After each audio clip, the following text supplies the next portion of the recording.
El libro de Daniel predijo la aparición de las grandes bestias o los grandes reinos que dominarían el mundo antiguo y marcarían hitos imborrables en la historia del hombre. Nos habla del gran león alado del reino de Babilonia, el cual fue devorado por aquella bestia en forma de oso del imperio medo-persa.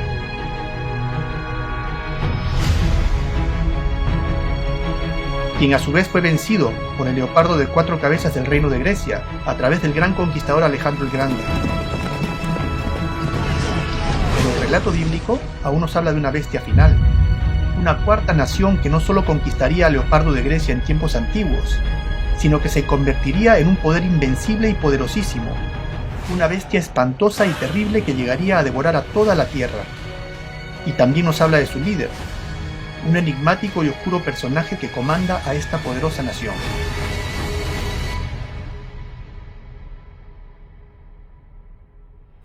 Hola, bienvenidos al segundo capítulo de nuestro estudio bíblico de la cadena profética. En este capítulo nosotros vamos a querer descubrir la identidad de este ser humano que ha jugado un rol muy importante en la historia del mundo en los últimos 1500 años, que juega en la actualidad un rol muy importante y que jugará un papel protagónico en los eventos que la humanidad va a tener que atravesar en un futuro cercano. Por eso he querido llamar a este capítulo El hombre detrás de la máscara. Y no solamente vamos a descubrir la identidad de este ser humano, sino del sistema que él controla. Es ahora cuando el estudio comienza a ponerse más y más interesante. En el capítulo anterior que hemos revisado hemos podido leer y analizar los primeros 6 versículos del capítulo 7 del libro de Daniel, en donde hemos encontrado la consecución de los 3 primeros reinos que han dominado la tierra del mundo antiguo, comenzando desde el año 605 a.C. Tenemos el reino de Babilonia, representado por el león con alas de águila, que reinó desde el año 605 hasta el año 539 a.C. Este, aunque fue conquistado, de él quedó un hombre con corazón engañoso y perverso, como pudimos haber revisado. Este reino de Babilonia fue sucedido por el imperio medo-persa, representado por el oso que se levantaba de un lado más que del otro, y con 3 costillas en la boca, el cual dominó desde el año 539 hasta el 331 a.C., el cual fue conquistado por el macedonio Alejandro el Grande, de Grecia, y Grecia dominó el mundo antiguo desde el año 331 hasta el 168 a.C. Pasemos entonces a leer el versículo 7 del capítulo 7 del libro de Daniel, que nos describe a la cuarta bestia. Vamos a leer el capítulo 7, versículo 7 y versículo 8. Dice: Después de esto miraba yo en las visiones de la noche, y he aquí la cuarta bestia, espantosa y terrible y en gran manera fuerte, la cual tenía unos dientes grandes de hierro, devoraba y desmenuzaba, y las obras las hollaba con sus pies, y era muy diferente a todas las bestias que vi antes que ella, y tenía 10 cuernos. Mientras yo contemplaba los cuernos, he aquí que otro cuerno pequeño salía de entre ellos, y delante de él fueron arrancados 3 cuernos de los primeros, y he aquí que este cuerno tenía ojos como de hombre, y una boca que hablaba grandes cosas. Fascinante. ¿Y cuál es esa cuarta bestia que sucede al leopardo de 4 cabezas que simbolizaba a Grecia? Bueno, si nosotros nos vamos al capítulo 2 del libro de Daniel, vamos a encontrar que la estatua del sueño de Nabucodonosor, lo que le seguía al reino de Grecia era el imperio romano. El reino de Grecia eran las caderas de bronce y luego venían las piernas de hierro que simbolizaban al imperio romano.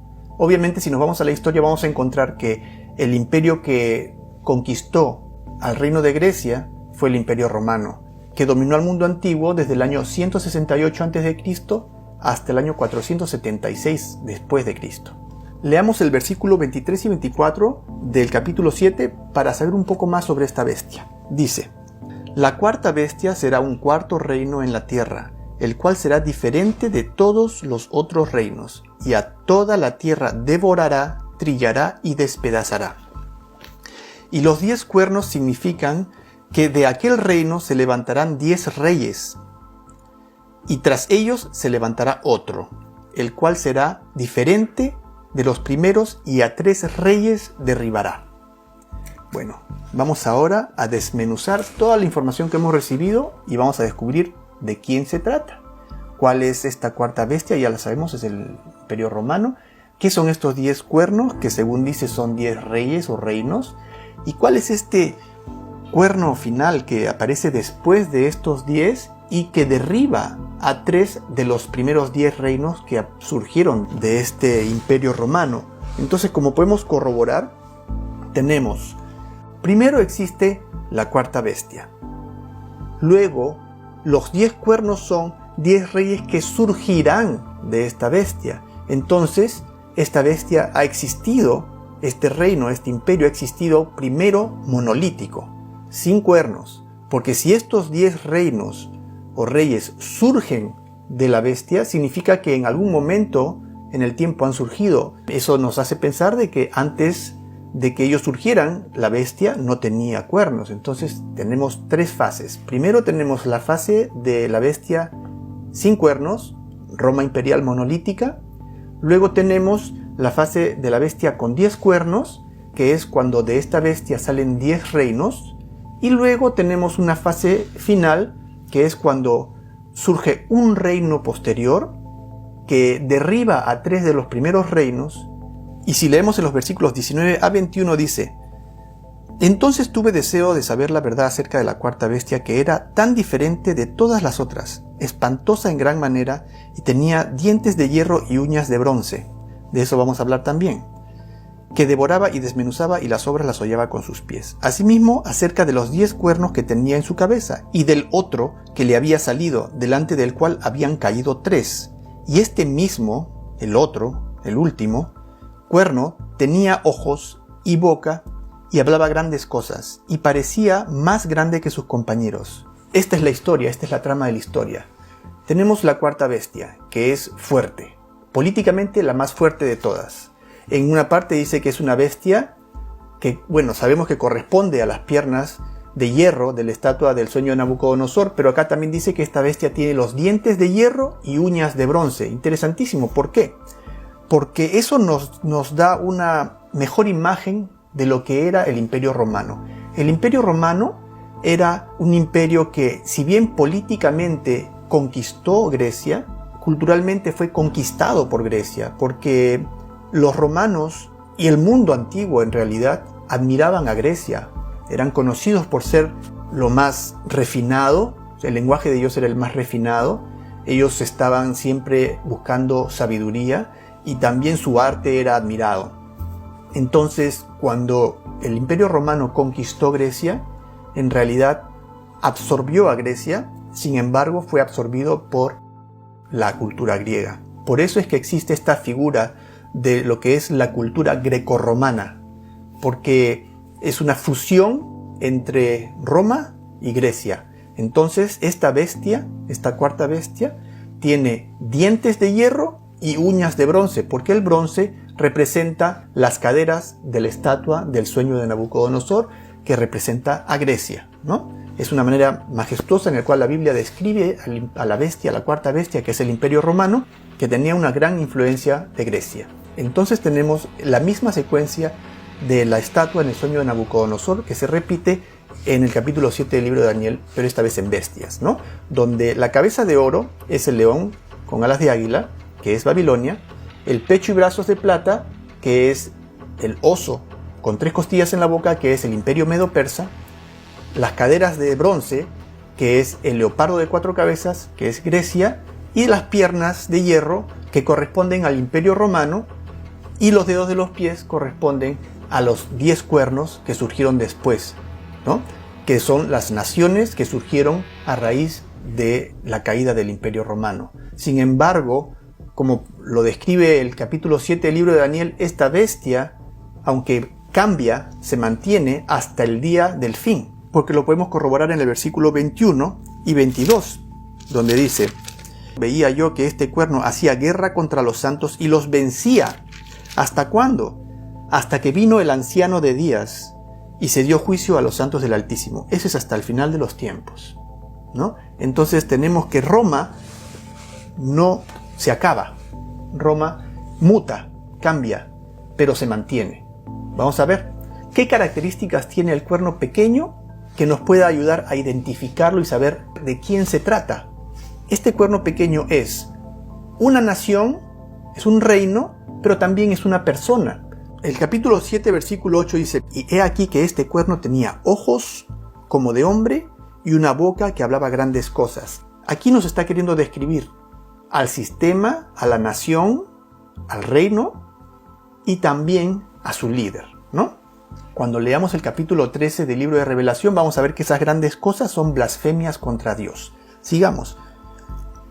Y parecía más grande que sus compañeros. Entonces, este pequeño cuerno parece más grande que sus compañeros, ¿no? Todas estas características las vamos a enumerar y vamos a determinar de quién se trata. Y veía que este cuerno hacía guerra contra los santos y los vencía. Entonces este es un poder perseguidor. Este es un reino que persigue a los santos de Dios. Ahora, ¿qué es un santo? Según la Biblia, un santo tiene dos características, ¿no? Cuando uno busca Revelación capítulo 14, versículo 12, vamos a encontrar que dice: aquí está la paciencia de los santos, los que guardan los mandamientos de Dios y la fe de Jesús. Eso es el significado de un santo. Un santo es una persona que guarda los mandamientos de Dios y tiene la fe de Jesús. Entonces este poder perseguía a todas aquellas personas que guardaban los mandamientos de Dios y tenían la fe de Jesús, básicamente, ¿no? Entonces vamos a ver, enumeramos las características de este cuerno pequeño para poder conocer su identidad. Comenzamos. Primera característica, es un reino romano. En el versículo 7 y 8 vamos a determinar que es un reino romano. Segunda característica, se levanta de entre los 10 primeros reinos. El capítulo 7, versículo 8 dice: mientras yo contemplaba los cuernos, he aquí que otro cuerno pequeño salía de entre ellos. Entonces tiene que haber surgido del Imperio Romano del Occidente. Es un poder europeo. Y es muy importante que tengamos claro como el agua que este es un poder europeo. No lo vamos a encontrar en Estados Unidos, no lo vamos a encontrar en América, no lo vamos a encontrar en África, ni en el Medio Oriente, sino en Europa. ¿Por qué lo menciono? Porque, como veremos más adelante, existen muchas malas interpretaciones del libro de Daniel capítulo 7.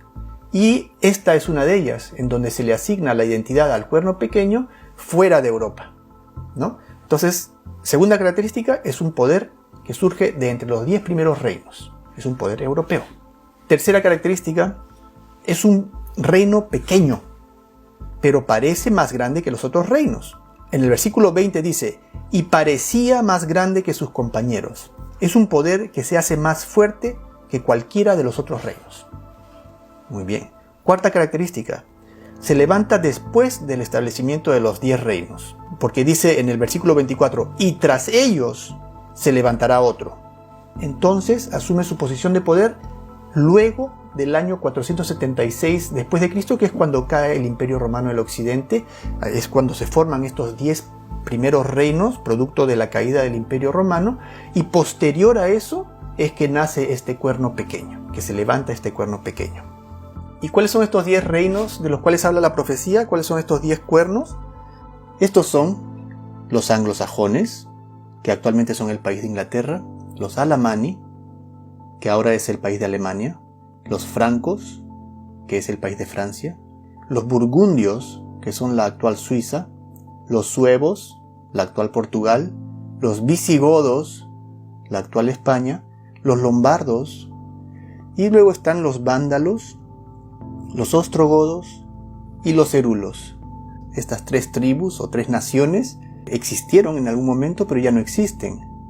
Los vándalos llegaron en algún momento a constituirse la nación de Vandalia, reconocida por el Imperio Bizantino, pero ya no existe. Y vamos a ver cómo es que estos 3 reinos juegan un papel en esta profecía y qué pasó con ellos. Quinta característica. En el versículo 24 dice que este reino será diferente de los primeros. Sexta, derriba a 3 de los 10 primeros reinos. El versículo 24 también dice: y a 3 reyes derribará. Séptima, y es también un hombre que habla blasfemias contra Dios. En el versículo 8 dice: y he aquí que este cuerno tenía ojos como de hombre y una boca que hablaba grandes cosas. El versículo 25 dice: y hablará palabras contra el Altísimo. Entonces este no es un poder político, sino también es un poder religioso. Octava característica, hace guerra contra los santos y los vence. El versículo 21 dice, y veía yo que este cuerno hacía guerra contra los santos y los vencía. El versículo 25 dice, y a los santos del Altísimo quebrantará. Este es un poder perseguidor que lucha contra aquellos que siguen a Dios y buscan guardar sus mandamientos, como hemos podido ver hace unos minutos. El mismo versículo 25 nos dice que esta persecución durará por tiempos y medio tiempo. Esta es una profecía numérica que nos habla de una cantidad determinada de años. Vamos a poner esa como su novena característica y luego vamos a descifrar esta enigmática profecía para ver de qué se trata. Es fascinante. 10ª característica, piensa cambiar los tiempos y la ley. En el mismo versículo 25 dice, y pensará cambiar los tiempos y la ley. Ahora, ¿a qué ley se refiere esta profecía? En todo caso, ¿qué ley será la que le interesa a Dios? ¿Será las leyes humanas, los derechos humanos, las constituciones de los países? No. Se refiere a ley divina. Este poder, este pequeño cuerno, buscará cambiar la ley divina, los 10 mandamientos. Y en cuanto a tiempos, también se tiene que referir a los tiempos puestos por Dios, ¿no? La semana y otras fiestas que Dios creó. Característica número 11. A toda la tierra devorará. El versículo 23 dice, y a toda la tierra devorará, trillará y despedazará. ¿Será posible eso? ¿Será posible que los Estados Unidos esté sometido a este poder? ¿La China? ¿La Gran Rusia? ¿Sudamérica? ¿África? ¿Será posible que a toda la tierra subyuga este poder y toda la tierra está bajo su control? Bueno, eso está difícil, pero vamos a ver, de repente es posible. Eso lo vamos a descubrir pronto, en todo caso. Característica número 12 dice que reinará hasta el final. En el versículo 22 dice, hasta que vino el anciano de días y se dio el juicio a los santos del Altísimo. Y el criterio final o característica final es que su reino será quitado al final del tiempo. En el versículo 26 dice, pero se sentará el juez y le quitará su dominio para que sea destruido y arruinado hasta el fin. En 2 de Tesalonicenses 2:8 dice que será destruido con el resplandor de la venida del Señor. Entonces ningún poder humano va a poder destruirlo, solamente Dios mismo. Roma en su forma original dominó toda la tierra. En su forma original el Imperio Romano dominó sobre Europa y un poco del Medio Oriente y el norte de África. Pero ¿qué tal América? ¿O la China? ¿O India? ¿O Australia? ¿Singapur? ¿Sudáfrica? No. El Imperio Romano nunca tuvo nada que ver con esos lugares. No existían para su conocimiento. Sin embargo, la profecía dice que a toda la tierra devorará, trillará y despedazará. Entonces, de alguna manera tenemos que descubrir de qué está hablando la profecía. Ahora voy a tener que poner un paréntesis en nuestro estudio para aclarar un punto. Y es que, como pueden haber visto ustedes, yo he llevado este estudio hasta el momento de una manera objetiva, tratando de dejar de lado cualquier especulación infundada. Y así va a seguir siendo. Pero tengo una razón para esto. Y mi razón es que mi trabajo es el de descubrir una mentira muy antigua. Un engaño muy grande. El engaño más grande que la humanidad haya tenido que enfrentar en toda su historia. Y mi propósito es el de brindar luz para sacar de las tinieblas a todas aquellas personas que quieren saber la verdad. Ahora, habiendo dicho esto, ¿tendría algún sentido que yo faltara a la verdad en algún punto? No tendría sentido. Ni siquiera pensando que el fin justifica los medios. Porque esta lucha del ser humano es precisamente esa, la lucha entre la verdad y la mentira, entre la luz y las tinieblas, la lucha entre el bien y el mal. ¿Y por qué la aclaración? Porque ahora nos toca hablar de un sistema de religión llamado el catolicismo, liderado por un hombre, el Papa. Y lo que vamos a ver en este capítulo a continuación, sin duda va a causar las más diversas reacciones entre todas aquellas personas que profesan la religión católica. Pero lo que yo quiero también aclarar es que de lo que voy a hablar es del sistema de religión y de su líder, no de los millones y billones de seres humanos, hombres y mujeres, que buscan a Dios y siguen a Cristo bajo la religión católica de la única manera que conocen, tal y como lo hice yo por varios años. Ahora, este asunto es muy delicado, porque la fe y la conciencia son ámbitos sagrados. Y honestamente, yo estoy de acuerdo en que nadie tiene derecho a atacar la religión de nadie. Por otro lado, yo considero que no tengo yo el derecho de guardarme para mí mismo las verdades divinas, que les va a hacer ver las cosas como las cosas son, según la perspectiva de Dios. Y dado que la Biblia denuncia duramente a este poder político religioso que es el papado, dándole no solamente el nombre de cuerno pequeño en el capítulo 7 del libro de Daniel, sino otros nombres duros, como en el capítulo 8 del libro de Daniel le llama el rey del norte, en la primera epístola de Juan capítulo 1 le llama el anticristo al papa. El papado es llamado la bestia que sube del mar en el libro de Revelación capítulo 13. Jesucristo lo llama la abominación desoladora en el libro de Mateo capítulo 24. El apóstol Pablo en la segunda carta de Tesalonicenses capítulo 2 al papa le llama el hombre de pecado, el hijo de perdición. Y el nombre más duro que se le da al papado está en el libro de Revelación o Apocalipsis capítulo 17, donde le llama Babilonia la Grande, la madre de todas las rameras y las abominaciones de la tierra, siendo que cada uno de estos nombres se le ha dado de acuerdo a la connotación que le da la historia en la cual está incluido este poder. Pienso que toda aquella persona que busca a Dios tiene no solamente el derecho de saber estas cosas, sino el deber de indagar, de estudiar, de escudriñar las Escrituras.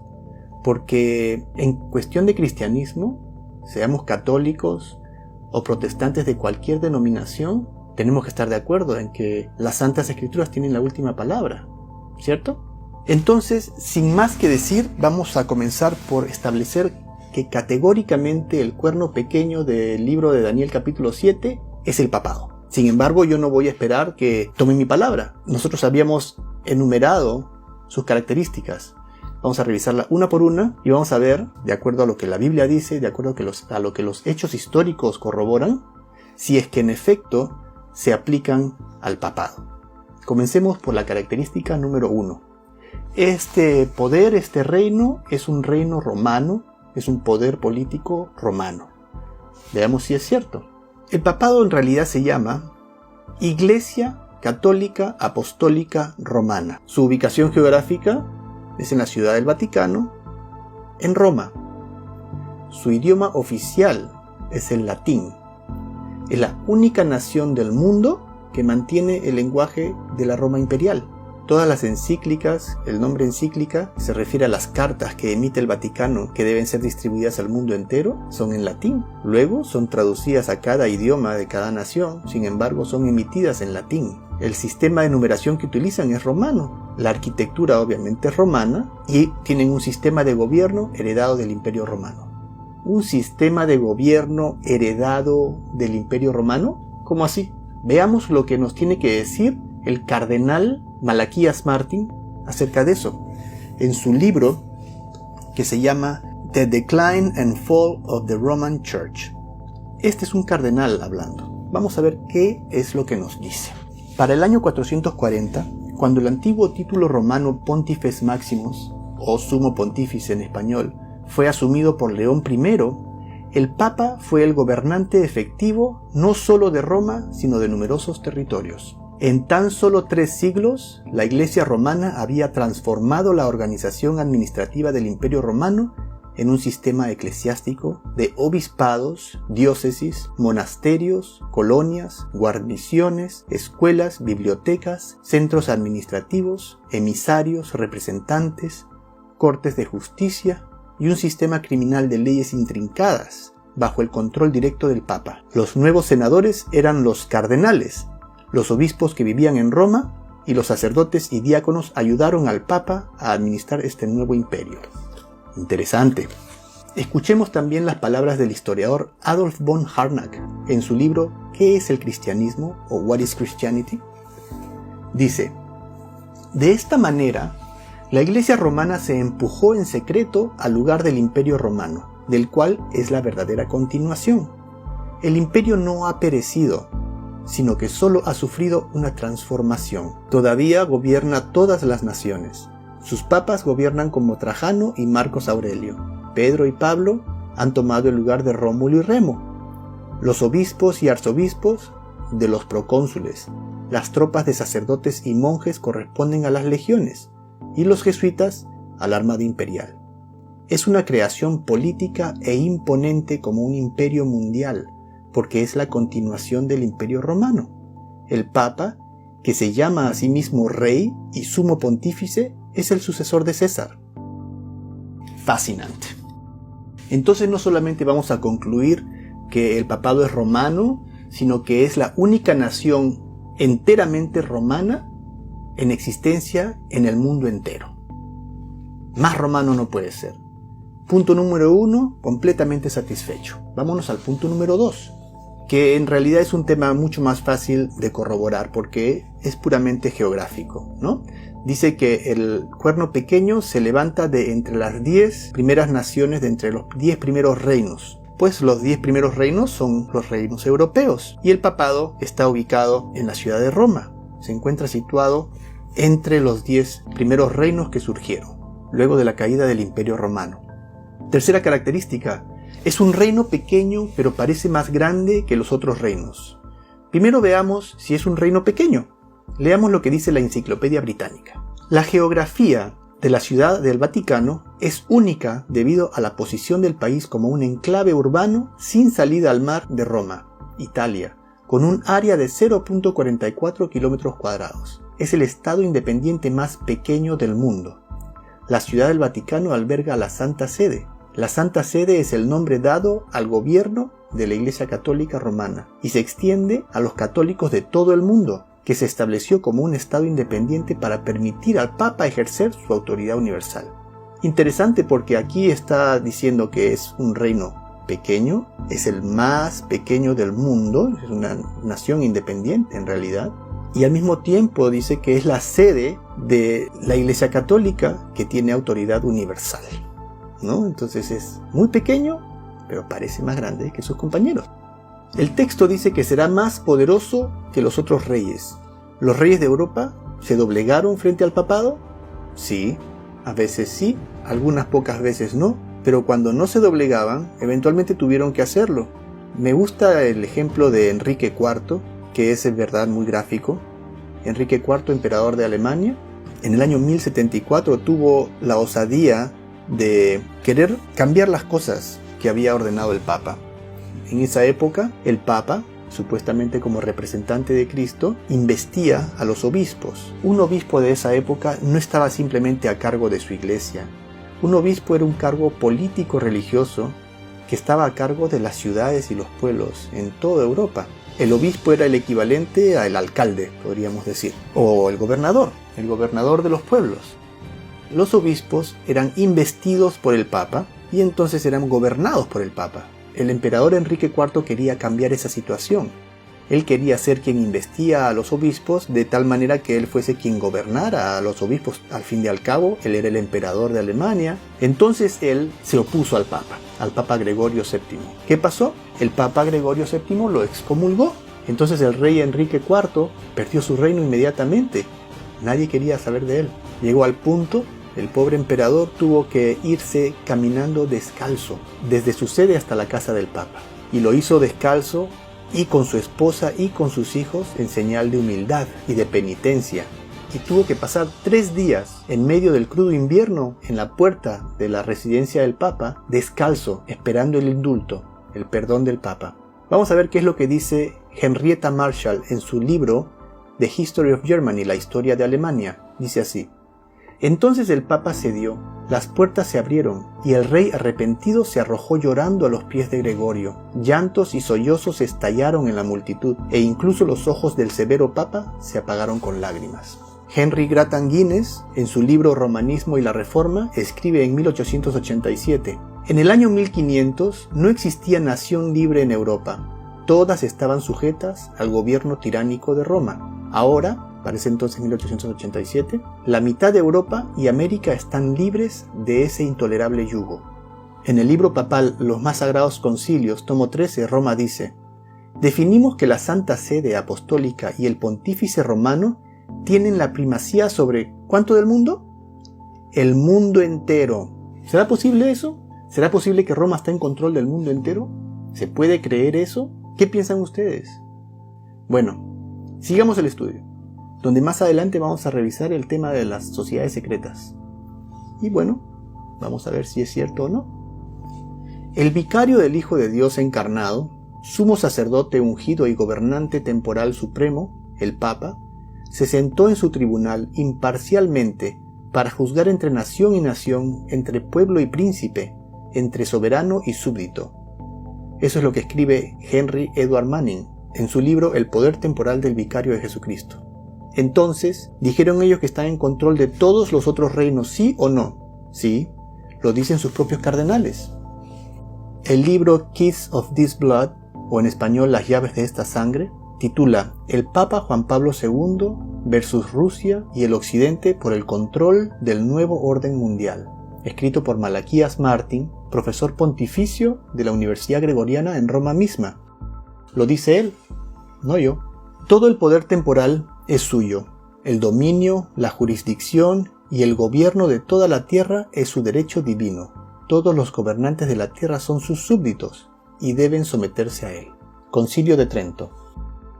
Entonces tenemos que este cuerno pequeño, este reino pequeño, es en efecto pequeño territorialmente, pero pareciera más grande que los demás, ¿cierto? Vámonos a la cuarta característica. Se levanta después del establecimiento de los 10 reinos.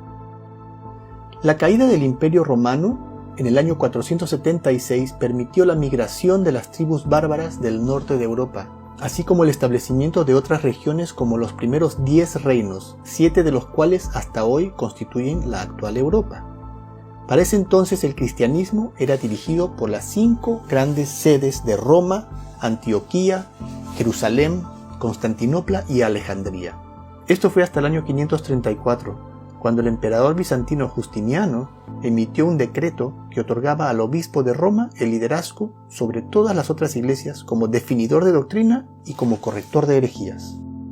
Este es el decreto conocido como el Código Justiniano. Aquí tenemos el segmento de este documento en el cual se hace esta distinción. Leamos lo más importante, dice: por lo tanto, hemos determinado sujetar y unir a todos los sacerdotes del Oriente en toda su extensión a la sede de vuestra santidad, dirigiéndose al Papa Juan II de Roma. Luego dice: porque no permitimos que cualquier cosa que sea discutida, aunque sea clara e incuestionable relativa al estado de las iglesias, no sea conocida a su santidad como cabeza de todas las iglesias. Como expliqué antes, el papado es un poder del cual la Biblia habla extensamente a lo largo de sus libros proféticos, porque Roma, ya sea en su forma imperial o eclesiástica, ha sido y es un poder muy instrumental para oponerse a la obra de Dios y al mensaje de salvación de su Cristo, y por consecuencia de su iglesia, quien es la encargada de llevar este mensaje al mundo. La palabra anticristus es de origen griego, donde el prefijo anti se define como en lugar de y también opuesto a, siendo que la obra de Roma es anticristiana y su líder es el anticristo, quien, como lo dice bien el apóstol Pablo en la segunda carta a Tesalonicenses capítulo 2, este hombre se opone y se levanta contra todo lo que se llama Dios, a tal punto que se hace pasar por Dios. Este versículo implica que hacerse pasar por Dios es el extremo de la oposición hacia el Creador.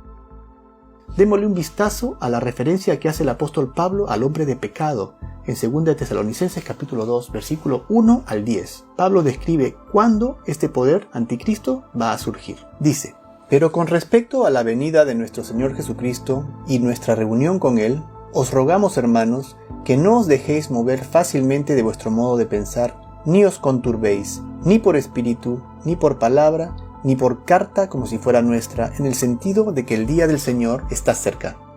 El apóstol Pablo decide aclarar este asunto porque en la época en la cual Pablo vivía, muchas personas pensaban que Jesús había resucitado para regresar pronto. Algunas de las palabras de Jesús se prestaban a esa interpretación. Por eso es que el apóstol Pablo decide escribir esta carta a los tesalonicenses explicando y aclarando que Jesús no estaba ni siquiera cerca de venir, sino que habían otros eventos previos que tenían que ocurrir antes. Sigamos leyendo. Nadie os engañe en ninguna manera, porque no vendrá sin que antes venga la apostasía. La apostasía de la iglesia cristiana empezó en el siglo IV, en la época del emperador romano Constantino, cuando el cristianismo pasó paulatinamente de ser perseguido duramente a convertirse en la religión oficial del imperio romano, y se convirtió en una moda. Tanto así que Constantino regalaba ropa y dinero a las personas que se bautizaban. Había muchísima gente que hacían colas interminables para bautizarse en las orillas de los ríos en Roma. Pero no sabían ni qué hacían ni por qué estaban ahí.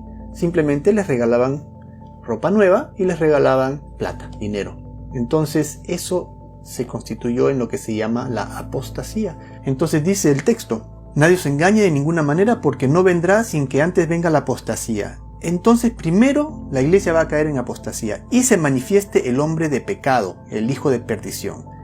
Aquí Pablo habla de dos eventos consecutivos. Uno de ellos es la apostasía y la otra es la aparición del hombre de pecado, ¿no? Entonces tenemos que el hombre de pecado surge luego de la apostasía, luego del año 325.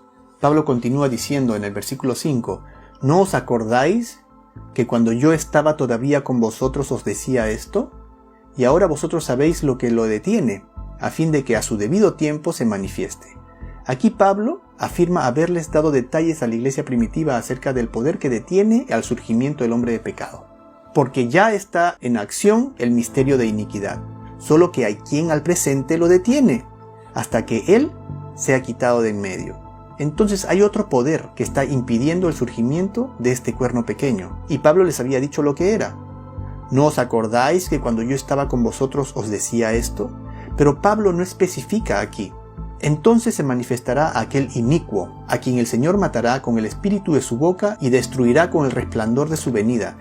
Entonces, según dice Pablo, este inicuo, este hombre de pecado, no solamente va a sobrevenir al mundo luego de la apostasía, sino también luego de la caída de algo que lo detiene. Existe otro poder que está en el medio, que se está entrometiendo y no está permitiendo el surgimiento de este hombre de pecado, este hombre poderoso que tiene intenciones de dominar el mundo, pero no lo puede hacer porque existe un poder dominante en ese momento hasta que este poder dominante caiga. Eso es lo que está diciendo Pablo. Entonces, y este hombre de pecado, una vez que surja, se va a mantener en el poder hasta la segunda venida de Jesús, porque dice en la lectura que Jesucristo lo destruirá con el resplandor de su venida. Entonces este inicuo se mantiene hasta que venga Jesucristo y lo destruya con el resplandor de su segunda venida. Interesante. ¿Qué es eso que está en el medio, que no está permitiendo que se manifieste este hombre de pecado?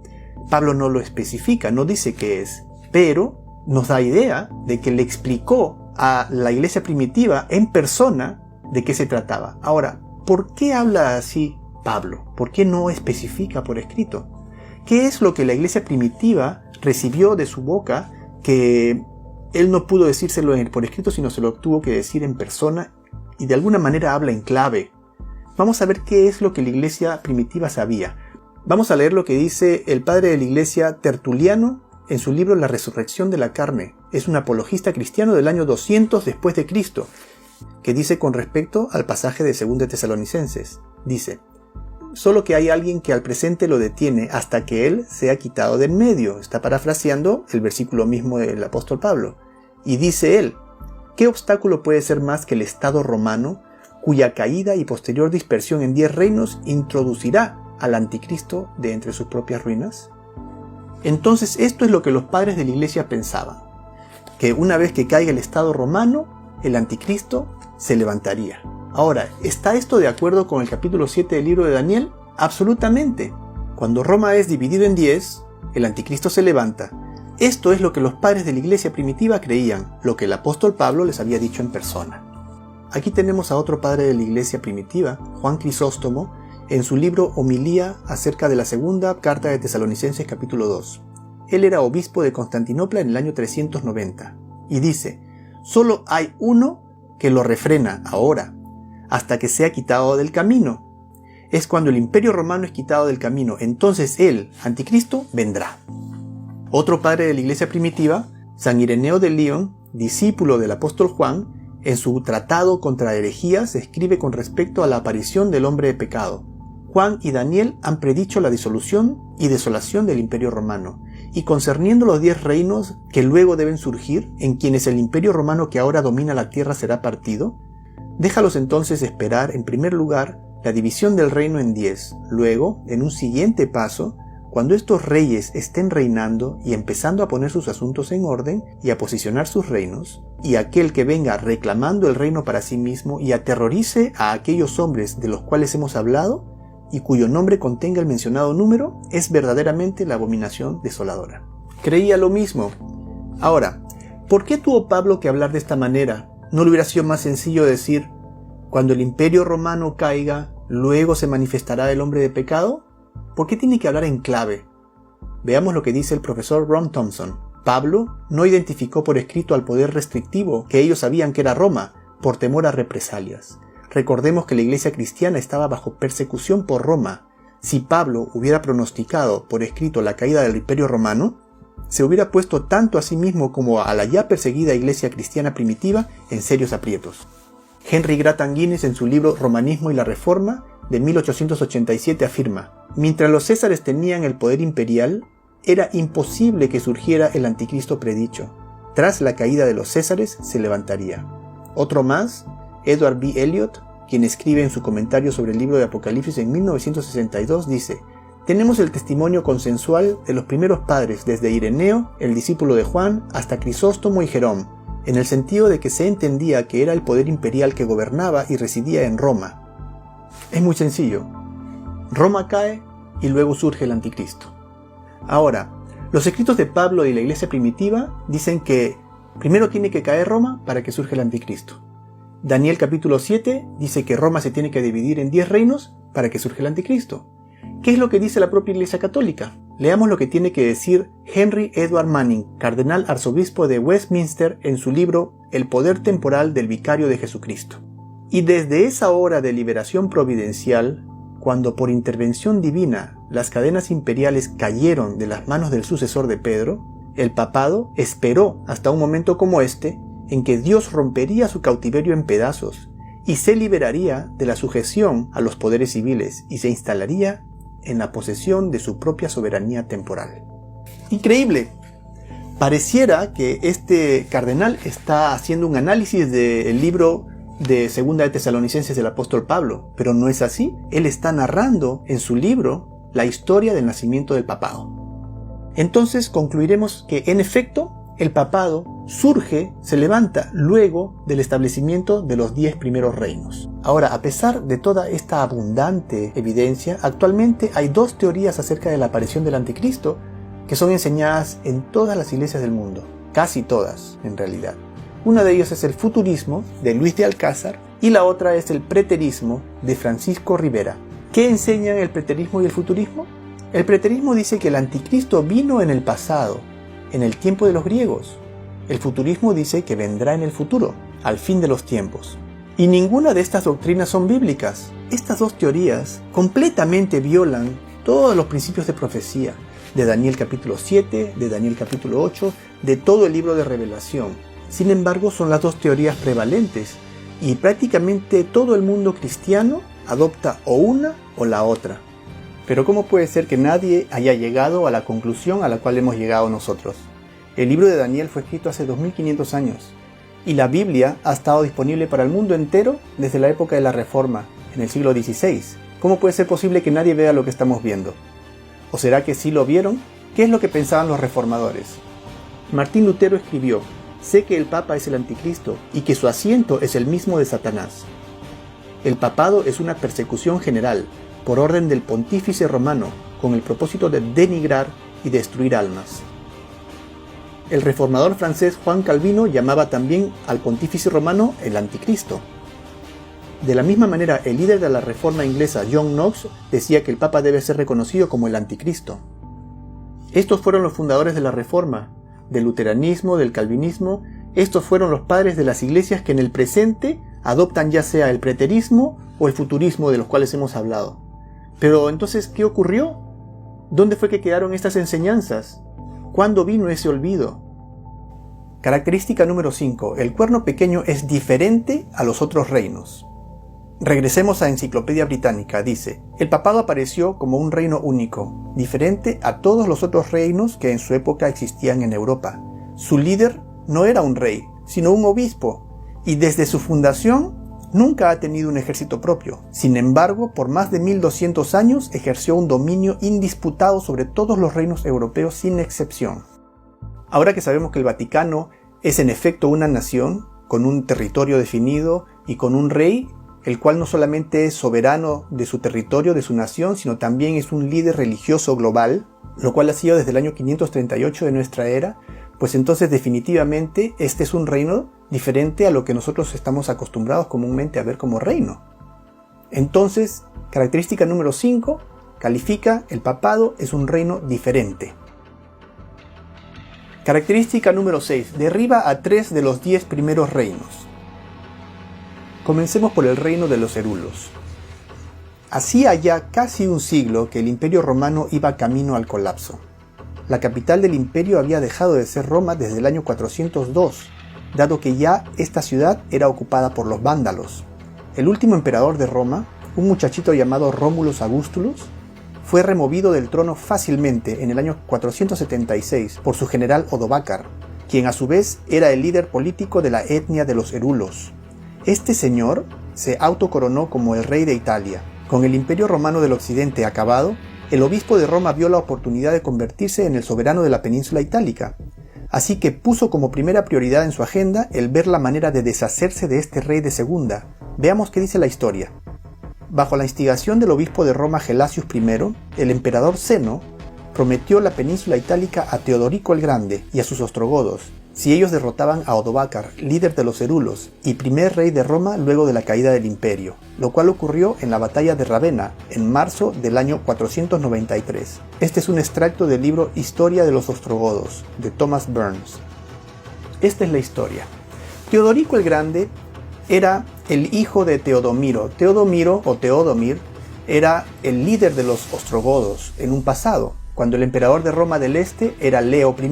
Entonces Teodomir hizo un pacto con el emperador de Roma del Este, que estaba en Constantinopla, mediante el cual iban a tener unos términos pacíficos entre los ostrogodos y el imperio del Este, y como garantía de este pacto, Teodomiro le entregó a su hijo Teodorico, a Leo I, y Teodorico vivió en el palacio imperial desde niño. Vivió como un ahijado, digamos, del emperador. Seguía siendo el líder de los ostrogodos, pero vivía en Constantinopla. Pasa un tiempo y el obispo de Roma, Gelasio I, que se ve de alguna manera asediado, hostilizado o incómodo con la presencia de este señor Odovacar o Odoacer, pide al emperador del momento, que ya no era Leo I, sino era Zeno, le pide ayuda. Le dice, sácame de encima de estos herulos. ¿Quiénes eran los herulos? En la época de Roma decadente, ya cuando Roma estaba a punto de caer, ya Roma no podía pagar a sus tropas, ellos tenían mercenarios. Este líder de los herulos, que se llamaba Odovacar, trabajaba como mercenario para el ejército de Roma y vio la oportunidad. Entonces Odovacar tomó el poder y quedó como rey de la península itálica. Pero ya existía un poder que estaba surgiendo, que era el poder del obispo de Roma. No nos olvidemos lo que dice la profecía, que había un poder que detenía el surgimiento del anticristo, que era ¿qué? Roma imperial. Entonces en este momento tenemos al obispo de Roma que ya quiere sacarse de encima a toda etnia que esté compitiendo por poder en la península itálica. Y entonces el obispo Gelasio I pide ayuda a Zeno, al emperador Zeno, que es el emperador de Constantinopla, del Imperio Romano del Este, porque el Imperio Romano se había ya dividido hacía tiempo en dos, el del Este con base en Constantinopla y el del Oeste con base en Roma. Entonces Zeno le promete a Teodorico, que vivía en el Palacio Imperial, le dice, mira, ¿tú quieres una tierra donde prosperar, donde llevar a tu gente? Vete a la península itálica, lo único que tienes que hacer es deshacerte de Odovacar y te vas a quedar con la península itálica para ti, tu propia nación. Porque los ostrogodos estaban descontentos, ellos vivían en una zona de disputa con los hunos, en la zona de Hungría más o menos. Entonces Teodorico, bajo esa promesa, atraviesa todo el territorio y llega hasta Ravenna y hace guerra contra Odovacar y lo vence y lo mata, y queda como soberano de la península itálica. Sin embargo, vamos a ver ahora qué es lo que ocurre con los ostrogodos una vez que ellos toman la península itálica, habiendo vencido a los herulos y habiendo vencido Teodorico a Odovacar. En el libro Historia de la Iglesia Cristiana, volumen 3, página 327 dice, para el obispo de Roma, el liderazgo sobre todas las otras iglesias carecía de valor mientras su sede permaneciera bajo el asedio de los ostrogodos. ¿Recuerdan el decreto justiniano que le otorgó el liderazgo al obispo de Roma sobre todas las otras iglesias? Quienes ocupaban y subyugaban la península itálica. Es decir, que el obispo de Roma se quejaba de no poder ejercer su tan valioso título de líder del cristianismo mientras estuviese bajo el control de los ostrogodos. En el año 538, este obstáculo fue eliminado gracias al general Belisario, quien los venció en batalla y finalmente los expulsó de dicha tierra, y fue bajo cuya protección militar que el Papa Vigilius ascendió a la silla papal en el año 538, no solo como líder eclesiástico, sino también como soberano de Roma. Este evento ha sido establecido como el nacimiento del papado. El reino de los vándalos era otro de los grandes obstáculos para el establecimiento del papado. Esta nación, que también provenía de las regiones nórdicas de Europa, se había posicionado fuertemente en todo el norte de África, en las islas de Cerdeña y Córcega, así como en la misma Roma. Su rey, Geiseric, que había logrado vencer a Roma del Este luego que el emperador Leo I emprendiera la que hoy se considera una de las campañas más grandes y costosas de la antigüedad, tras cuya derrota, Roma del Este se vio obligada a reconocer a la nación de Vandalia. 70 años después, el emperador Justiniano recibió el pedido del obispo de Roma de expulsar a los vándalos de Roma. Leamos lo que dice la historia. Las palabras del prefecto pretoriano y de los consejeros imperiales movieron al emperador a desistir de atacar a los vándalos. De acuerdo con Procopio, un obispo se acercó al emperador y le contó de un sueño en el cual Dios le visitó y le dijo que vaya al emperador y le reprenda por no ir a ayudar a los católicos del norte de África, quienes estaban siendo perseguidos por los arianos vándalos. El obispo además relató que Dios le dijo que él se uniría a la guerra y haría a Justiniano amo de África. Este es un extracto del libro Historia de los Vándalos de Thorsten Cumberland Jacobsen, página 194. Continúa diciendo: el reino de los vándalos fue derrotado tras una serie de batallas libradas en el año 533, en el norte de África, en las islas de Cerdeña y Córcega, así como en la península itálica. Estas batallas fueron lideradas por el general Belisarius, enviado por el emperador Justiniano a pedido del obispo de Roma. Recapitulemos entonces, tenemos que bajo la instigación del obispo Gelasius I, en el año 493, el emperador Zeno convenció a Teodorico de marchar en contra de los herulos bajo la promesa de hacerlo dueño de la península itálica. Posteriormente, bajo pedido del obispo de Roma al emperador Justiniano, los vándalos fueron removidos de Roma. En el libro Historia de los Ostrogodos de Thomas Burns dice: el reino de los ostrogodos fue el último de los reinos que ocupara la península itálica, el cual fue derrotado en varias batallas y finalmente expulsado en el año 538 por el general Belisarius. Entonces, sexta característica, que arranca a 3 de los primeros 10 reinos, check, califica. El papado causó la eliminación de 3 naciones, de 3 de las 10 primeras naciones que se formaron cuando cayó el Imperio Romano del Occidente. Ahora nos toca hablar acerca de la séptima característica. Este poder no solamente es una nación, sino también es un hombre que habla blasfemias contra Dios. Ahora, vamos a ver qué es una blasfemia, porque nosotros podemos pensar, una blasfemia es decir, una mala palabra en contra de Dios, pero vamos a ver qué es lo que la Biblia llama blasfemia. A ver si Roma califica. Leamos Juan capítulo 10 de 30 a 33. Jesús dijo: yo y el Padre somos uno. Entonces los judíos volvieron a tomar piedras para apedrearle. Jesús les respondió: muchas buenas cosas os he mostrado de mi Padre. ¿Por cuál de ellas me apedreáis?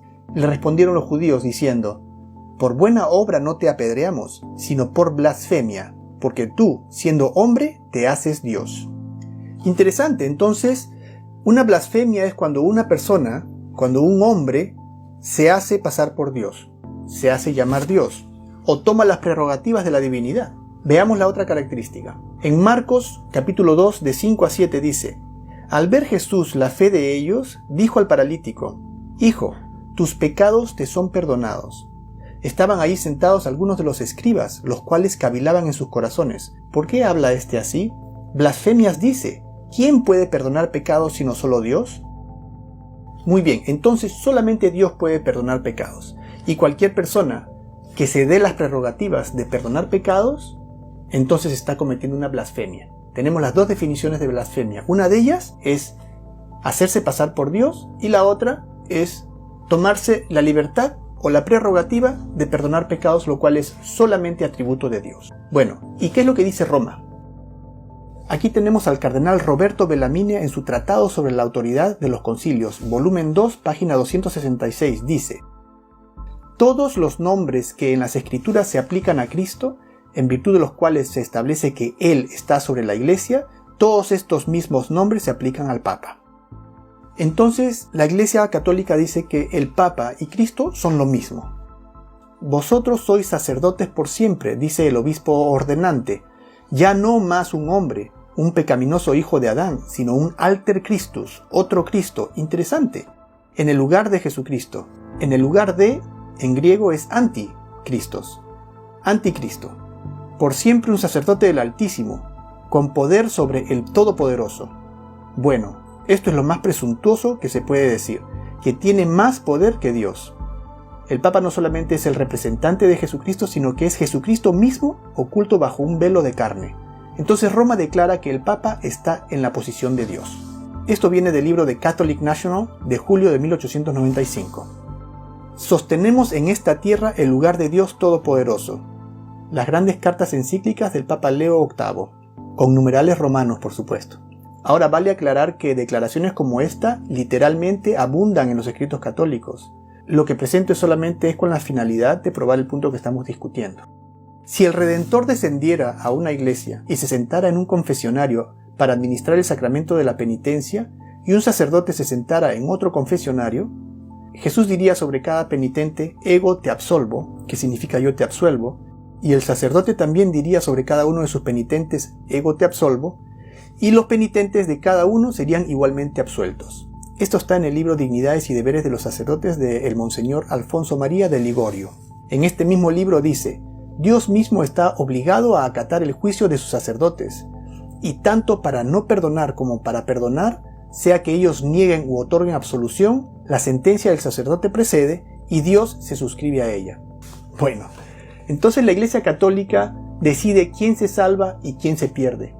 Y Dios no tiene ni siquiera el poder de opinar, Él tiene que sujetarse al dictamen de la Iglesia. Si el sacerdote dice no, Dios no puede decir que sí. Entonces, ¿quién es mayor? ¿Es blasfemia o no es blasfemia esto? No solo es una blasfemia gigantesca, sino también es ridículo, ¿no les parece? De hecho, la venta del perdón papal fue una de las muchas razones para la indignación general que culminó en el nacimiento de la Reforma en el siglo XVI. Se vendía perdón no solamente por los pecados pasados, sino también por los pecados que se iban a cometer en el futuro. Conveniente, ¿no? Cuenta la historia acerca de Johann Tetzel, que fue un fraile dominico alemán y gran inquisidor de la herejía en Polonia, quien luego se convirtió en el gran comisionado católico y autorizado por el Papa Leo X para vender indulgencias en Alemania. Los pagos reducirían el tiempo de castigo en el purgatorio, ya sea de la persona o de un familiar. Su frase preferida era: tan pronto como suene la moneda en el cofre, un alma brinca del purgatorio. Estos son ejemplares de indulgencias que aún pueden encontrarse en poder de muchas personas. Aunque muchos de nosotros podríamos pensar que eran costumbres pasadas, errores de la Iglesia Católica que ya ha corregido, no es así. Los mismos errores del pasado se practican en la actualidad, como podemos ver en estas noticias de julio del 2013, donde se ofrece menos tiempo en el purgatorio para todos aquellos que sigan al Papa en Twitter. Aquí tenemos una noticia parecida, dice: Papa Francisco dará el perdón a través de Twitter. Sin mucho esfuerzo podemos ver cómo el papado, hasta el día de hoy, se atribuye la prerrogativa de perdonar pecados, algo que según la Biblia es facultad solamente de Dios.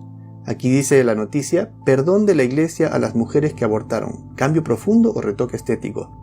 Entonces la característica número 7, que dice que el cuerno pequeño también es un hombre que habla blasfemias contra Dios, satisfecho, porque el Papa habla blasfemias contra Dios.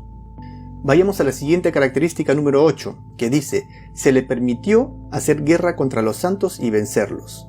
Tomás de Aquino, el más grande y famoso de los pensadores católicos, dijo: a un hereje convicto se le debe dar muerte con la misma prontitud que a cualquier criminal.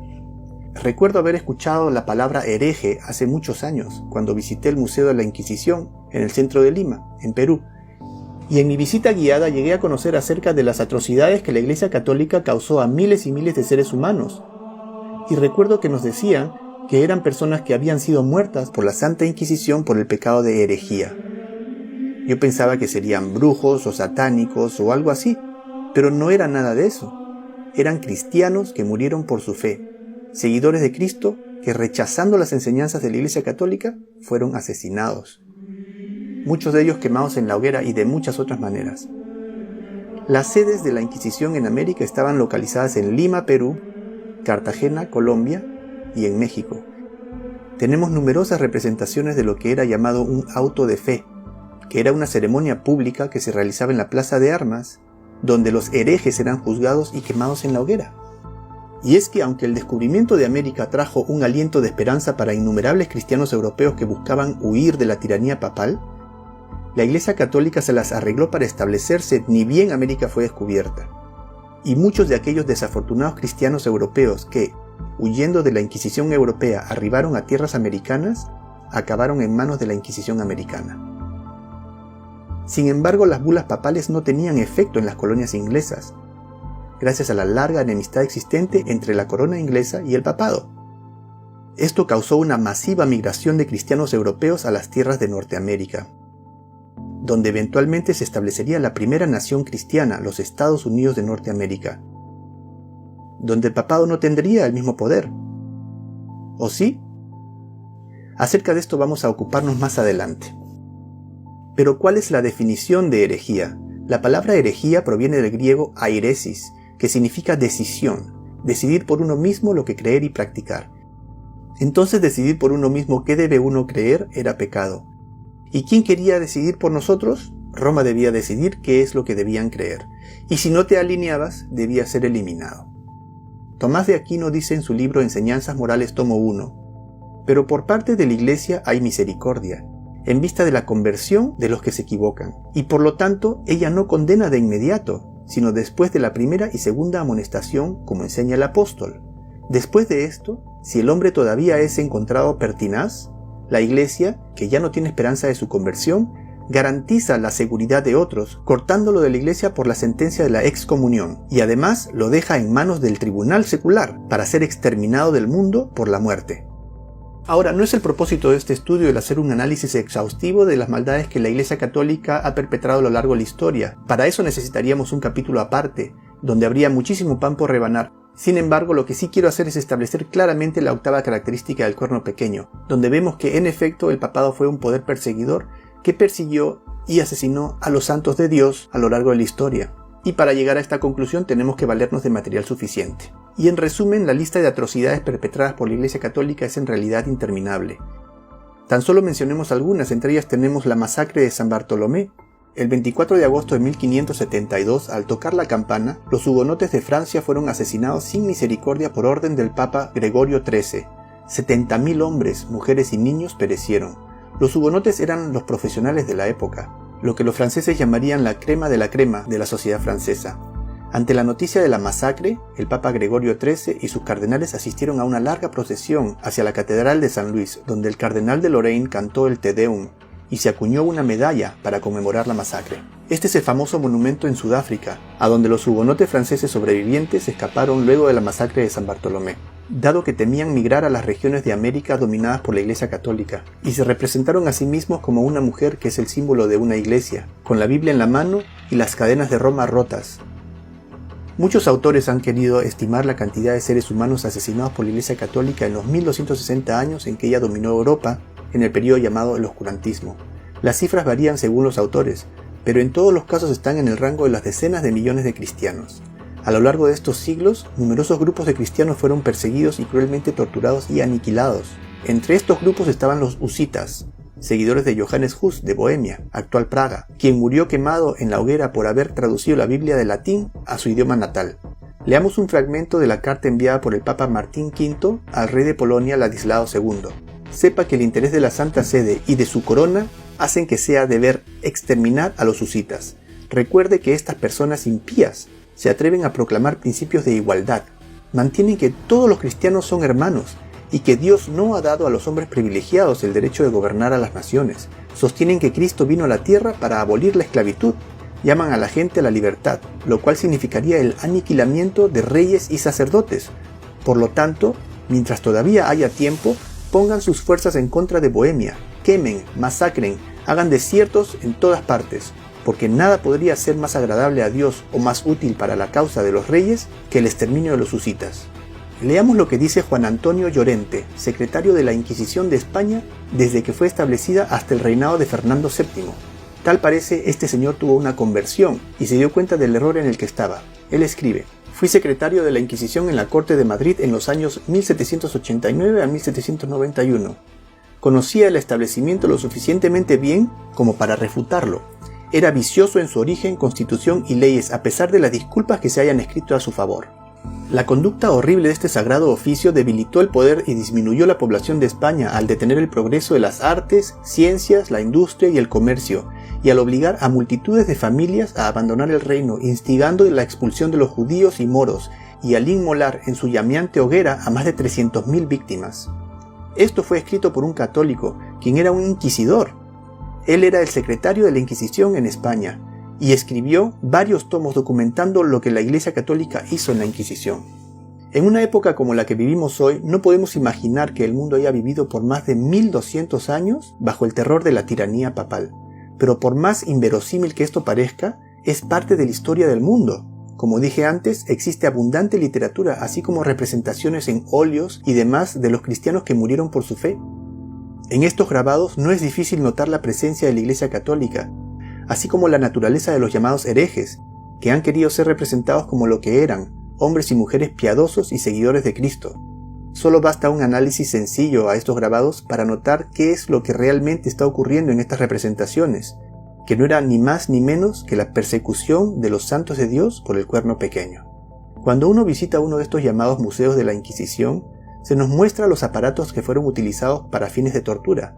Entre ellos tenemos el potro, en el cual se estiraba a la persona lentamente hasta dislocarle todas las articulaciones, el tormento de agua, que llegaba a hacer explotar el estómago, entre otros como la garrucha, la cuna de Judas, la rueda, la doncella de hierro, entre muchos otros métodos de tortura tan inhumanos que no culparía a nadie que se rehusara a creer que la Iglesia Católica ha perpetrado esto. Peter de Rosa, en su libro Vicarios de Cristo, escribe: de 80 papas en una línea desde el siglo XIII en adelante, ninguno de ellos desaprobaba la teología y el aparato de la Inquisición. Por el contrario, uno tras otro agregaba sus propios toques de crueldad al funcionamiento de esta maquinaria mortal. Entonces tenemos bastante claro que el papado satisface la característica número 8, es un perseguidor de los santos de Dios. Vayamos ahora a una característica fascinante, la característica número 9. En el versículo 25 dice que los santos serán entregados en mano de este cuerno pequeño por tiempo, tiempos y medio tiempo. Primero definamos que un tiempo es una manera de llamar a un año en lenguaje profético. Un lugar en donde encontramos esta manera de llamar al año es en el capítulo 4 del libro de Daniel, en la historia en donde se habla sobre la locura de Nabucodonosor, que duró 7 tiempos o 7 años. Esta analogía tiempo-año la encontramos en Daniel 4:23. Además he querido dar la equivalencia de años en meses y en días usando 12 meses por año y 30 días por mes. Los meses mencionados en la Biblia son 12, al igual que en la actualidad, como está enumerado en esta lista. Estos son los mismos 12 meses observados en el calendario judío hasta el día de hoy. El calendario en la Biblia es lunar. En él, cada mes tiene la misma cantidad de 30 días. Esto es corroborado bíblicamente con el siguiente cálculo. Según la Biblia, el diluvio comenzó en el día 17 del segundo mes, Génesis 7:11, y las aguas permanecieron sobre la tierra 150 días, Génesis 7:24. Las aguas se retiraron al cabo de 150 días, Génesis 8:3, y el arca reposó en el día 17 del séptimo mes, Génesis 8:4. Entonces entre el mes séptimo y el mes segundo hubieron 150 días. Cada mes tiene 30 días exactamente. Usando estos parámetros, tiempo y tiempos y medio tiempo es lo mismo que 3 años y medio, o 42 meses, o 1260 días. Este periodo de tiempo tiene que ser de crítica importancia porque es repetido 7 veces en la Biblia. En el libro de Daniel es repetido 2 veces como tiempo, tiempos y medio tiempo. En el libro de Revelación o Apocalipsis es repetido como 42 meses, 1260 días, y también usa la simbología de tiempo, tiempos y la mitad de tiempo. Y en cada caso es colocado en un contexto en el cual da una perspectiva distinta, de manera que al leer todas las profecías que se refieren a este mismo periodo de tiempo, nos hacemos una comprensión adecuada de este periodo de dominación papal. ¿Pero a qué tiempo se refieren estas profecías que es tan importante?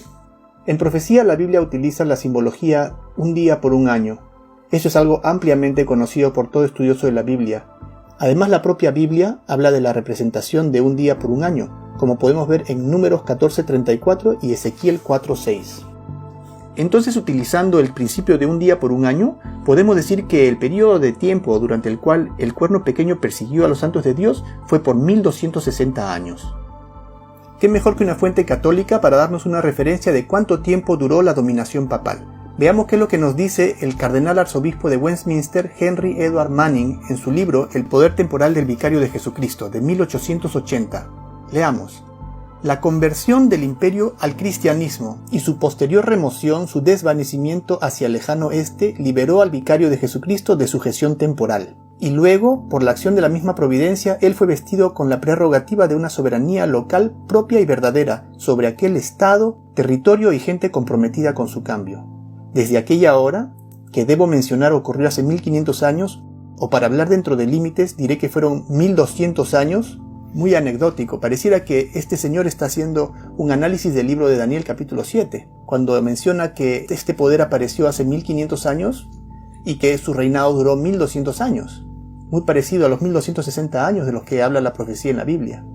Sabemos, como hemos podido revisar, que el año comúnmente relacionado con el nacimiento del papado es el año 538, que es cuando el obispo de Roma finalmente pudo reinar en la península itálica, luego que los ostrogodos fueron expulsados por el general Belisarius. Y es a partir de este año que debemos contar los 1260 años en los cuales el papado persiguió a los santos de Dios. Lo cual nos lleva a 1798, a la época de la Revolución Francesa. ¿Qué puede haber pasado que haya marcado el final de la persecución que este poder ejercía? Leamos lo que nos dice el reverendo Joseph Rickaby en su libro The Modern Papacy, o El Papado Moderno. Berthier entró en Roma el 10 de febrero de 1798 y proclamó la República. La mitad de Europa pensó que el veto de Napoleón sería obedecido y que junto con el Papa, el papado estaba muerto. Un hito histórico de suma importancia. El largo periodo de la abierta supremacía del papado sobre Europa, también conocido como el oscurantismo, llegó oficialmente a su fin con el derrocamiento del papado y el destierro del Papa Pío VI por Napoleón Bonaparte a través de su general Luis Alexander Berthier el 15 de febrero de 1798. Fascinante. ¿Qué les parece la Biblia? Estamos ya en la época de la Revolución Francesa y estamos hablando de una profecía que fue escrita en el año 550 a.C. Entonces tenemos que la característica número 9 del cuerno pequeño, que lo relacionamos con el papado, está satisfecha completamente, dado que el papado surgió luego del establecimiento de los reinos europeos y persiguió a los santos del Altísimo por un periodo de 1260 años, luego del cual sufrió una herida mortal causada por Napoleón Bonaparte y se pensaba que estaba ya muerto. ¿Pero está muerto? No, ¿verdad? Ya hablaremos de esto también. Entonces pasemos a la característica número 10. Daniel 7:25 dice: y pensará cambiar los tiempos y la ley. Ahora, como ya habíamos revisado anteriormente, si hablamos de tiempos y de ley en la Biblia, no se refiere a los tiempos ni a la ley establecida por los hombres, sino los tiempos y la ley establecidos por Dios. Los tiempos son la semana, por ejemplo, que fue establecida por Dios, y la ley, pues los 10 mandamientos. Ahora, ¿el papado cambió los tiempos? Por supuesto que sí. ¿Qué calendario usamos ahora? El mundo entero utiliza el calendario gregoriano, por autoridad de astrónomos jesuitas. Muchos de nosotros vivimos bajo la impresión que el domingo es el último día de la semana, ¿cierto? Es el día de reposo, el día en el cual vamos a la iglesia. Sin embargo, el día de reposo fijado por Dios no es el domingo, es el sábado. El sábado es el último día de la semana y el domingo es el primer día de la semana. Y no solamente el sábado es el último día de la semana, sino es el cuarto mandamiento, de reposar en sábado y de guardarlo como un día santo. Ese cambio también lo hizo la Iglesia Católica. Y entre otros muchos cambios que no vamos a hablar en este momento, se cambió la Pascua. El libro Scientific American dice: la Pascua según la Biblia se celebra en la primera luna llena después del equinoccio de primavera, la cual puede darse cualquier día de la semana. La fiesta que actualmente celebra el cristianismo bajo el nombre de Pascua es realmente la fiesta pagana de Ishtar, la cual tiene lugar el primer domingo después de la Pascua. Ishtar es la diosa de Asiria y Babilonia de la fertilidad y el sexo. Sus símbolos, como el huevo y el conejito, eran y siguen siendo símbolos de fertilidad y sexo. La Iglesia Católica promueve fiestas paganas sin que sus feligreses y aún posiblemente sin que sus propios sacerdotes lo sepan. Cambia las fiestas que Dios ha establecido, o los tiempos, y los reemplaza por idolatría. Ahora, estas cosas parecen sin importancia, triviales e inocentes, para diversión y esparcimiento de la familia, cierto, pero no lo son. Una fiesta secular puede ser como quiera que sea, porque es secular y no religiosa, pero una fiesta religiosa está directamente relacionada con nuestra devoción a Dios. Y para Dios es un asunto serio, si no, no estaría considerado en la Biblia, ¿no creen? Ahora yo me pregunto, ¿qué puede tener una cacería de huevos con la celebración de la Pascua de Dios? Y en cuanto a cambiar la ley, invariablemente se refiere a los 10 mandamientos. ¿Será que el papado atentaría contra los 10 mandamientos? Pero decir que el papado se atribuye la facultad de cambiar los mandamientos de Dios no sería una calumnia, ya que él mismo lo afirma. En la enciclopedia oficialmente sancionada por el Vaticano llamada Prompta Biblioteca dice: el Papa puede modificar ley divina. El Vaticano proclama: el Papa tiene poder para cambiar los tiempos, para abolir leyes y para prescindir de todas las cosas, incluso los preceptos de Cristo. Aunque una cosa es decir y otra muy distinta es hacer. Y la pregunta es: ¿ha el Vaticano cambiado los 10 mandamientos? Y la respuesta es: por supuesto que los ha cambiado. El segundo mandamiento fue eliminado, lo cual cambia el orden de todos los siguientes mandamientos, ¿cierto? Luego el cuarto mandamiento, el que habla de santificar el séptimo día, el cual de paso es el día sábado como hemos visto, fue cambiado y muestra que el día de guardar es el domingo. Y por último, ya que el segundo mandamiento fue eliminado, el papado partió el 10º mandamiento por la mitad y lo convirtió en 2 mandamientos separados para que volviesen a ser 10 mandamientos. Ahora la explicación.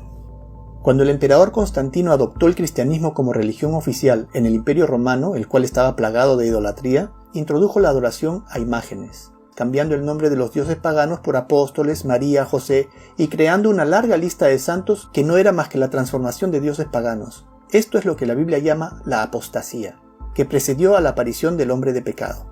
Y por supuesto que para lograr esto era necesario remover el segundo mandamiento, que prohíbe estrictamente la adoración, veneración y hasta el honrar a una imagen a quien quiera que ésta represente. Según este mandamiento, cualquier acto de veneración a imágenes es un pecado, lo que coloca a la Iglesia Católica en una posición muy incómoda. La Iglesia Católica tiene un santo patrón para cada país, región, continente, para cada profesión, para cada industria, para todo tipo de problema. La veneración de los santos es pecado, va en contra del segundo mandamiento. Pasemos al cuarto mandamiento que dice: acuérdate del día de reposo para santificarlo. 6 días trabajarás y harás toda tu obra, mas el séptimo es día de reposo para Jehová tu Dios. No hagas en él obra alguna, tú, ni tu hijo, ni tu hija, ni tu siervo, ni tu criada, ni tu bestia, ni tu extranjero que está dentro de tus puertas, porque en 6 días hizo Jehová los cielos y la tierra, el mar y todas las cosas que en ellos hay, y reposó el séptimo día. Por tanto Jehová bendijo el día de reposo y lo santificó. En la Enciclopedia Católica, volumen 4, página 153, dice: la Iglesia, después de cambiar el día de descanso del sábado judío o el séptimo día de la semana por el primero, hizo que el tercer mandamiento se refiera al domingo, como el día a ser santificado, como el día del Señor. En el Catecismo de la Iglesia Católica dice: pregunta, ¿cuál es el día de reposo según la Biblia? Y responde: el sábado es el día de reposo según la Biblia. Luego pregunta: ¿por qué observamos el domingo en vez del sábado? Y responde: observamos el domingo en vez del sábado porque la Iglesia Católica en el Concilio de la Odisea en el año 336 transfirió la solemnidad del sábado al domingo. ¿Entonces el papado piensa cambiar los tiempos y la ley? De hecho que sí, también califica para esta característica. A estas alturas del estudio, cuando ya hemos revisado estas 10 características del cuerno pequeño, las cuales hemos podido exitosamente relacionar con el papado, yo quisiera detenerme y hacer notar que en realidad no hubiéramos necesitado 10 características para llegar a esta conclusión. Hemos sido por demás redundantes porque nos hubiera servido solamente 3, 4 o hasta 5 de las características que hemos revisado para irrefutablemente establecer esta relación. Dado que no existe en el presente ni ha existido en el pasado ningún poder político ni político religioso que encaje con el perfil de las características que hemos hablado. Entonces nos quedamos sin candidatos. El único poder que encaja perfectamente como una llave en una cerradura es el papado. Por eso es que yo en este momento quiero aprovechar para ponerlo en una roca. He preparado esta roca porque es el lugar donde vamos a colocar los conceptos inamovibles, estos conceptos a los que hemos llegado fehacientemente y donde no hay duda. El cuerno pequeño es el papado. Lo dejamos ahí porque lo vamos a tal vez querer revisar en el futuro, pero no queremos que la memoria nos falle y mientras avancemos capítulo por capítulo comencemos a olvidarnos que en este capítulo hemos nosotros establecido esto de una manera categórica. Y las características números 11, 12 y 13 vamos a dejarlas de lado, porque por ejemplo la característica número 11 dice que el papado devorará, trillará y despedazará a toda la tierra. Bueno, eso lo vamos a ver en los capítulos que vienen a continuación, entonces no tenemos que revisarlo ahora. Yo prefiero esperar y cuando vayamos avanzando con los otros capítulos, este concepto se va a dar solo. Y las características 12 y 13 pertenecen al futuro, entonces no podemos corroborarlas, las dejamos de lado. Ahora, luego de todo lo que hemos revisado, vamos a regresar a nuestra cadena profética para ponerle nombre a dos más de los eslabones. Recapitulando, el primer eslabón de la cadena empezó en el año 605 a.C., que es el reino de Babilonia, representado por el león con alas de águila, 605 a 539 a.C., el cual fue seguido por el imperio medo-persa, representado por el oso que se levantaba de un lado más que del otro, y con 3 costillas en la boca, 539 a 331 a.C., al cual le siguió el reino de Grecia, representado por el leopardo de 4 cabezas y 4 alas, 331 a 168 a.C. A este le siguió el imperio romano, representado por la bestia espantosa, a la cual luego le salieron 10 cuernos, que representan a los 10 reinos europeos que surgieron luego de su caída en el año 476 de nuestra era. Estos constituyen el quinto eslabón de nuestra cadena profética, luego de los cuales surgió este cuerno pequeño de entre ellos. Este es el sexto eslabón de nuestra cadena, el cual representa al papado, quien destruyó a 3 de estos 10 reinos, y dominó a sus anchas por un periodo de 1260 años, y hemos podido llegar hasta el año 1798, la época de la Revolución Francesa.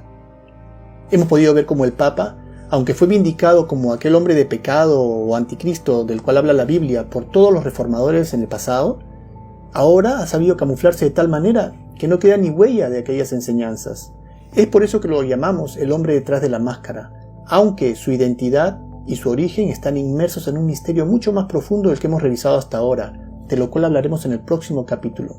En este próximo capítulo vamos a dejar el libro de Daniel y nos vamos a adentrar en el libro de Revelación o Apocalipsis capítulo 13, en donde nos vamos a encontrar con otros poderes formidables. Vamos a ver quiénes son, los vamos a analizar, vamos a ver en qué nos afectan y vamos a arribar al tiempo presente. Y también vamos a adentrarnos un poquito dentro del futuro cercano. Si este video ha sido de ayuda para ti y quisieras que otras personas conozcan esta poderosa verdad, por favor asegúrate de hacer saber que te gusta, coméntalo y comparte este video. Este video es parte de un estudio bíblico de la cadena profética de Dios, y yo quisiera animarte que veas toda la serie de este estudio haciendo clic en el enlace de la derecha. Y asegúrate de suscribirte en este canal si todavía no lo has hecho. Veamos entonces el siguiente capítulo de nuestro estudio bíblico. Muchas gracias.